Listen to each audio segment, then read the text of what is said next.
Thank you for joining us today, guys. Today we are joined by Simon Popple and excited for him to share a little bit about his experience. So without further ado, Simon, you want to give us a brief introduction about yourself? Yeah, sure. I started off in the city buying and selling companies, moved into property and did well out of property, but was really interested in finding the next big thing, which I believe was commodities. So got into commodities about 20 years ago and did very well. Got asked to write a newsletter by Money Week and also by Agora. You probably don't know who Agora Financial are, but they're one of the world's largest newsletter businesses. And yeah, basically put a lot of my money into the sector. I've done very well and decided to do my own report and share what I'm doing with other people. Awesome. When you said you started to get into commodities and you saw that as the next big thing or something that was of interest, what made it of interest to you as you were kind of first jumping in 20 years ago, Simon? Well, as I say, I've done very well out of property. And someone once said to me, never love anything that can't love you back. And if I think property is, a pretty good example of that. I didn't get out of it, but I took a large chunk of money out of it. Probably too early, to be honest, but I'm pretty pleased I did that now because I think commodities, could do phenomenally well. And I think people with property, you need to remember someone's got to pay the rent on a property. So whilst hopefully it'll have a good future, I think commodities, you can't print them. Let's remember that.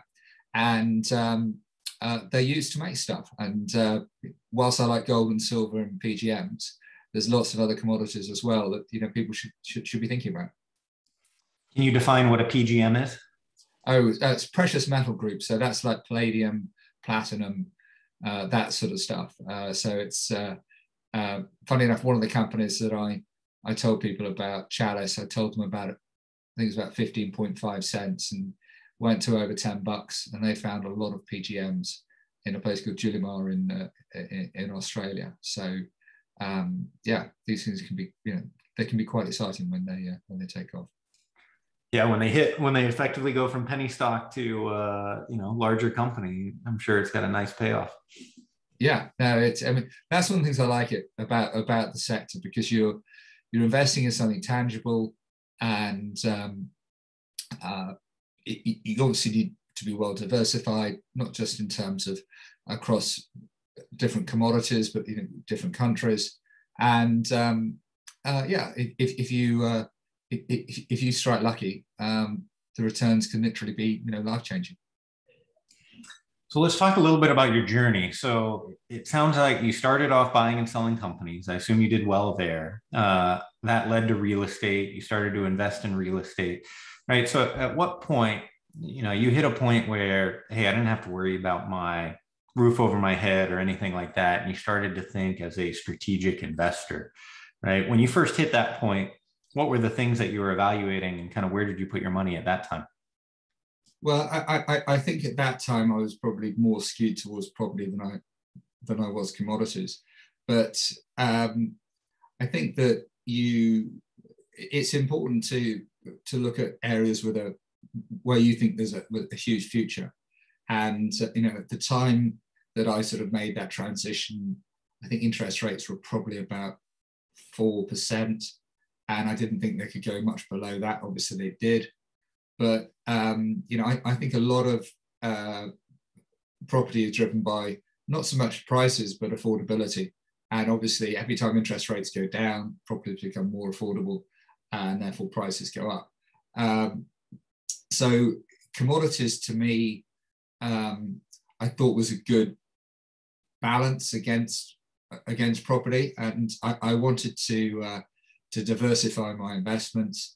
And I love property, but I think it makes sense to have a broad spectrum of investments, a broad portfolio, and therefore, if one sector takes a tumble, you don't have all your eggs in one basket.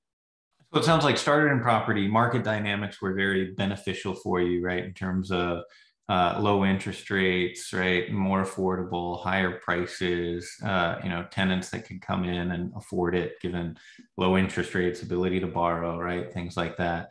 And slowly you kind of moved into commodities that could love you back. And I'm guessing a much bigger part of your portfolio today. So as someone is starting to look at, hey, commodities, I've heard it, my investment advisor tells me they're buying gold and silver, right? How does that differ from kind of your strategy? Well, I mean, it's interesting enough. I've got uh, my financial advisor turned around to me and said, "Can I use you to advise me on commodities?" Which I thought was quite sweet. But yeah, I mean, I think that what I like about them is, they're used in stuff, and if you look at the Goldman Sachs Commodity Index, let's say over the last 25 years, you'll see it's pretty attractive, I think, from a commodity point of view. And so, trying to find an asset class that's not in a bubble and where you can really believe in it. And I think commodity, I'm not a techie. I'm not, I don't understand bioscience, healthcare, things like that. I think it's much easier to understand commodities. And as a newbie into the market, you can, not all commodity companies are the same. They're split between explorers and producers tend to be lower risk. So if you want to get into the market, you don't have to jump in with both feet. You can take a more, let's say, conservative view. And because I've been in the market a long time, I get asked by a lot of people to contribute to what they're doing. I get asked to write companies up. I invest in everything that I write up. So quite often people ask me to write them up and I take a look and I don't like them. So politely say no. But yeah, no, I mean it's I think it's a really interesting sector for people to have some exposure to. And I think a lot of people have got literally zero exposure to it. And it's interesting, talking about property, because in the UK, a lot of people have made a lot of money on property, like I'm sure they have in the US. But in the UK, they're massively exposed to sterling, whereas in the US, they're probably massively exposed to the US dollar. And so one of the things I like about this strategy is it not only enables you to invest in other commodities, but also other currencies as well. So, if you've got a portfolio that's got a lot of Canadian dollars, a lot of Australian dollars, there's a bit of FX play there as well, which I think for any investor, makes sense. FX being foreign exchange, right? Absolutely, yes. Sorry. Yeah. So with what makes what you do different than what the typical financial advisor does? Well, I don't think you can be an expert at everything, if I'm honest. I think that, financial advisors, I don't give people advice per se, but what I do is I tell people what I'm doing. And, I've been investing in this market for a long time. And I think that, because I put my own money into things, I think I sort of eat my own cooking kind of thing.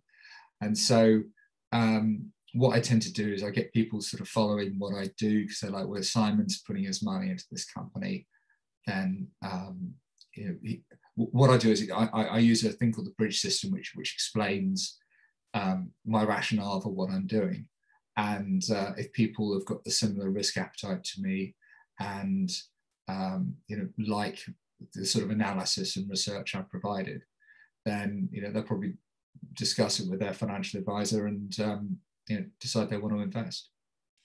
So are all the commodities companies that you're investing in, are they all listed and traded on some major exchange, or are you doing more kind of angel investment, finding these companies before they're publicly traded?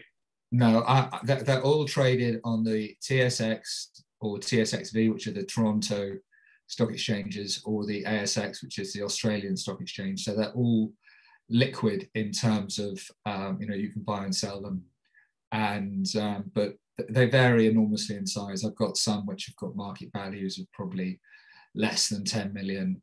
US, and then I've got others that have got market values of 40, 50 million, billion, sorry, US. So it's really, everyone's different in terms of their appetite for risk, and you get some people who've got a lower appetite and they tend to invest in the larger companies, and then you've got some who really like a lot of risk, and their investments tend to be more skewed towards the smaller companies. Are these companies typically dividend producing, and then are they throwing off kind of an annuity type stream, or is it more a long term cap gain type play? Again, it varies enormously. I mean, the larger companies, yes, absolutely, providing a dividend. And that's one of the things I love about these companies, because if you've got, let's say, a gold deposit, the chances are your processing is probably a couple of miles, not much further than that, away from it. Perhaps it varies enormously, but let's say 10 miles away. Now, between getting the ore out of the ground and processing it, you probably created about 90% of the value in that sort of short supply chain. And these are companies paying dividends. And yes, some of them they vary about how much they've hedged against the gold price, but a lot of them, especially if the gold price is going up, they're paying some very nice dividends. So yes, the larger companies are paying dividends. The mid-cap tend to be companies that are new to production, so they're probably not quite paying dividends yet because they're still paying off debt, or they've got other things that they want to spend their cash on. And the out-and-out explorers that are the highest risk, they're exploring, they're not even producing, so they're not even generating cash. So dividends are a complete no-no for them. But again, that's part of what I'm doing, is I'm sort of saying to people, right, what level of risk do you want? Do you just want dividend-paying companies, or do you want some that aren't paying dividends, or do you want a blend of both? So everyone's different, and everyone's got their own kind of way of investing. So you mentioned the Canadian Stock Exchange and the Australian Stock Exchange. Those seem like minor exchanges relative to the U.S. or the Japanese, Hong Kong, or so. Why those two? Well, it's a very good point. I mean, I use a broker that has access to all the shares on those exchanges, but you do find because they are smaller exchanges, that some of the larger investment platforms don't provide access to all the ideas that I come up with. So I tend to, suggest people look at platforms that perhaps can give them that access. But I think the other thing is as well is that I think it's quite exciting to have companies that are sort of slightly left field, because they don't have the world and their wives looking at them quite as closely as some of the ones on a top European or US exchange where they've been analysed to death. I think some of these more left field exchanges are perhaps less sort of, sorry, noise going outside. They're less under the microscope perhaps than some other companies, so some other exchanges. Sorry. Can you talk a little bit about the landscape of commodities and how Australia and Canada fit in and their companies, right? Because I think that probably factors into why they're listed on those exchanges. Yeah, absolutely. Well, I mean, Australia and Canada are both countries with huge amounts of natural resources. And so when someone finds a natural resource through exploration, or that's 99.9% of how they come into existence, but it makes sense to be listed on your own exchange initially. And then what you tend to find is as companies get larger, they tend to want listings elsewhere. So as a company gets larger, it probably gets a listing on somewhere in the US or in Europe. And quite often they get a listing where they're looking to raise money, because the money wants to be able to trade the shares on an exchange that they're more used to. Makes sense. What What's the most exciting thing that you're investing in today, or company or commodity that kind of gets you the most excited about, either the return or learning more about? Like, what gets you jazzed in the morning? Yeah, well, it's a very kind of it's a very interesting sector, and I invest in a broad range of commodities. And at the moment, lithium is like red hot. Everyone is sort of, I've got a couple of lithium companies in my portfolio, and to be honest, one in particular has done literally nothing since I told people about it, and it's up. I told people that when it's about 4.3, and I think it closed last night at about 15.5 cents. So it's up four times, or you may put your money back and you made 3 times, sort of thing. But that's because the lithium price has gone crazy. So situations like that are really fascinating, and I think one of the big sort of value adds that I can help people with is, I had a client on earlier who's invested in it, and they were very excited. And I said, well, why do you think the price has gone up? And he said, well, I don't know. It's fantastic, isn't it? I don't care. And I said, well, you should care, because it's a lithium price. So the lithium price collapses. I'm not saying it will. I've got no idea. But, look out down below, because that share price will collapse. So things like that are very different to, let's say, a Chalice, where Chalice went from 15.5 to $10, but they made a massive discovery at Julimar. So there was a bit of a backbone behind, the share price appreciation in Chalice. And so I think that that's one thing that's really key for investors. And the trouble is I think what I do is probably more about psychology than anything else, because when shares take off, investors, they're over the moon. They're so happy. But then you have to say, well, why is the share taken off? And they're like, I don't care. But that they should care, because that's the difference between making a lot of money and not, as the case may be. Do you employ strategies like dollar cost averaging and other, investment type strategies to the commodity market? Or is it, you're more looking at the fundamentals of, what's driving the price and trying to understand, the company or the leadership and kind of where it's headed, and, cashing out when it makes sense?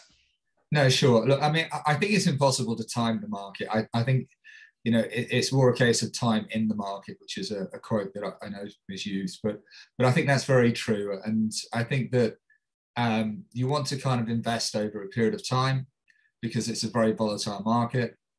You can't expect to always get in at the lows and sell at the highs. But I think one of the key things, to be honest, is not to be too greedy. And I think that's one of the problems a lot of people have, where, I was talking to a client earlier on who's still in Chalice. And, I said, well, you've been in there since what, 15.5 cents? And I'm not sure what it is today, probably $7.5 or something like that. But at what point do you want to sell, And they're like, well, it could go up. And I said, well, yeah, but, you've made 40, 50 times your money. Don't you want to sort of sell out? And, they're kind of like, oh, what, sometimes, you just greed can be a big obstacle to making money, because, I mean, if people get out, sure, the company could go to $20, but it could go to 2 cents as well. So, you have to kind of take your money off the table. And I think if you talk about dollar cost averaging, but I think if you're fairly formulaic and you're very disciplined about, if I sell a few companies, then that gives you, you could sell, let's say, a forward in my setup. Let's say it's gone up 5 times or 10 times, whatever it is. Let's say it's gone up 5 times. You sell that one, and then you can buy a goalkeeper and 3 defenders and a midfielder, which are a much lower risk.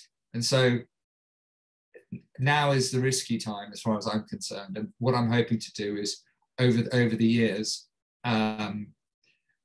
get a few big wins like Chalice, and then if I can do that, then what I'd like to do is de-risk the portfolio, and rather than go for these small explorers, invest in more established companies. that perhaps pay a dividend, but the upside's not so hairy, but neither is the downside.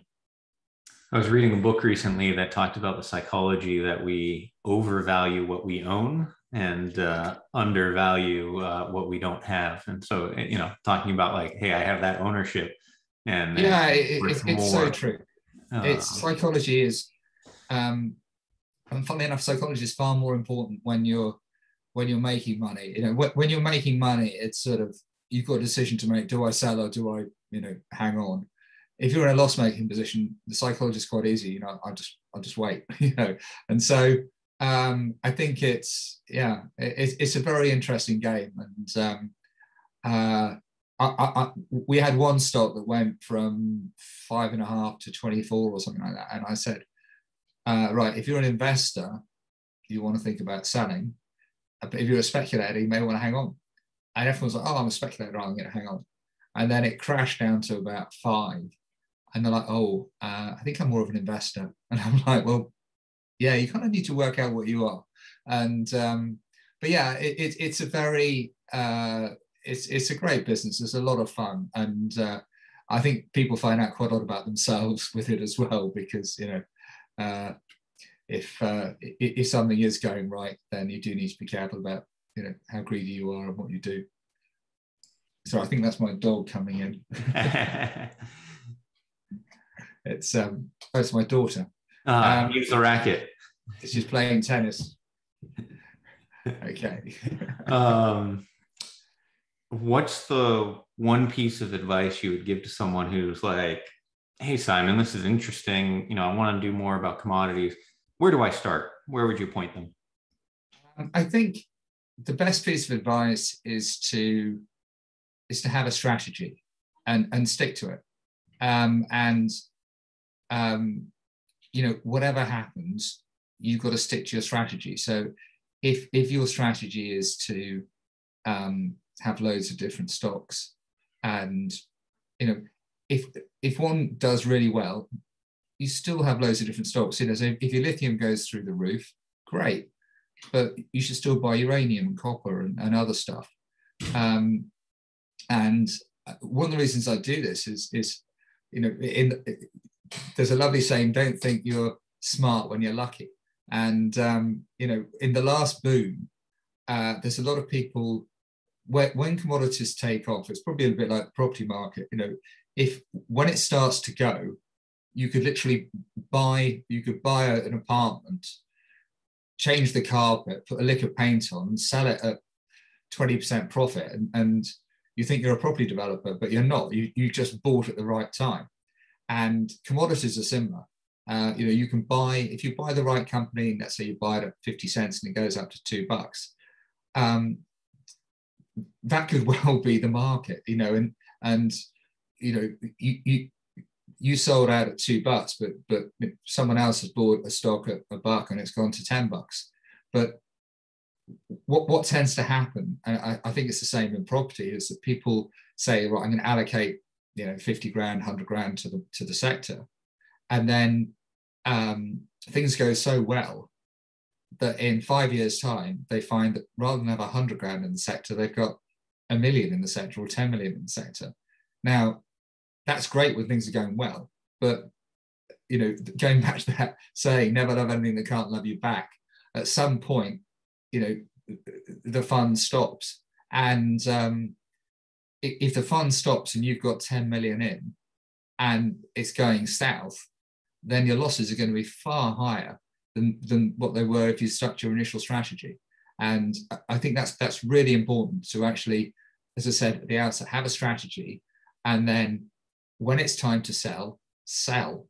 And it doesn't matter if you haven't sold at the top, just sell. And then whenever the merry-go-round does stop, you should be in a far better position than people who just hung on and perhaps got a bit greedy. Greed's a tough one to fight, particularly in our consumerist society. But if our listeners want to be able to connect back with you and maybe learn more and connect directly, what's the best way for them to get in touch with you? The best thing to do is, if you go to my website, www.brookvillecapital.com, on there you can book a call, and more than happy to have a chat with people.